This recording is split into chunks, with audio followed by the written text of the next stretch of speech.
Numbers chapter 24. And when Balaam saw that it pleased the Lord to bless Israel, he went not, as at other times, to seek for enchantments, but he set his face toward the wilderness. And Balaam lifted up his eyes, and he saw Israel abiding in his tents according to their tribes, and the Spirit of God came upon him. And he took up his parable, and said, Balaam the son of Beor hath said, and the man whose eyes are open hath said, he hath said which heard the words of God, which saw the vision of the Almighty, falling into a trance, but having his eyes open. How goodly are thy tents, O Jacob, and thy tabernacles, O Israel!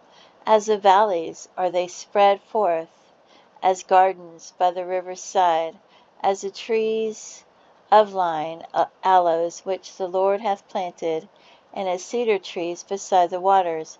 He shall pour the water out of his buckets, and his seed shall be in many waters, and his king shall be higher than Agag, and his kingdom shall be exalted.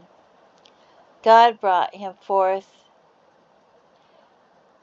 out of Egypt. He hath as it were the strength of an unicorn.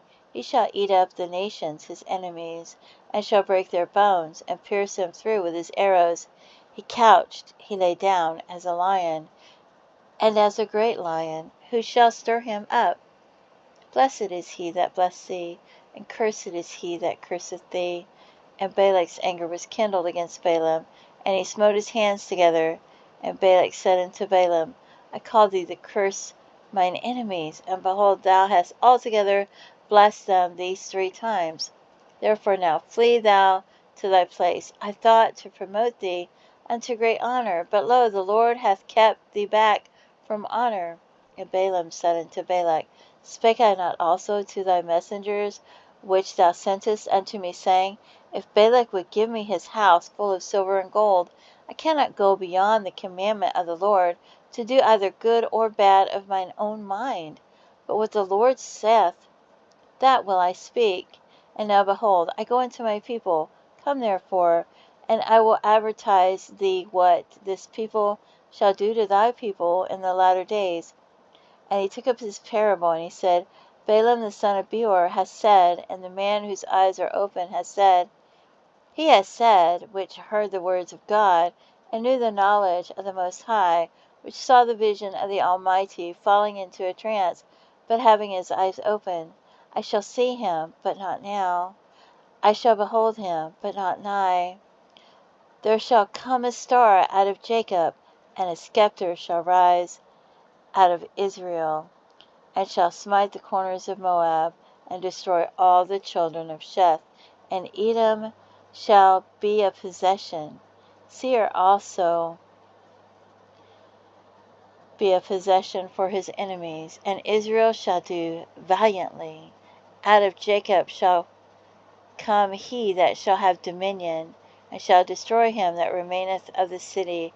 And when he looked on Amalek, he took up his parable, and said, Amalek was the first of the nations, but his latter end shall be that he perish forever. And he looked on Kenites, and took up his parable, and said, Strong is thy dwelling place, and thou puttest thy nest in a rock. Nevertheless the Kenite shall be wasted, until Asher shall carry thee away captive. And he took up his parable, and said, Alas, who shall live when God doeth this? And ships shall come from the coast of Chittim, and shall afflict Asher, and shall afflict Eber, and he also perished forever. And Balaam rose up, and went, and returned to his place, and Balak also went his way.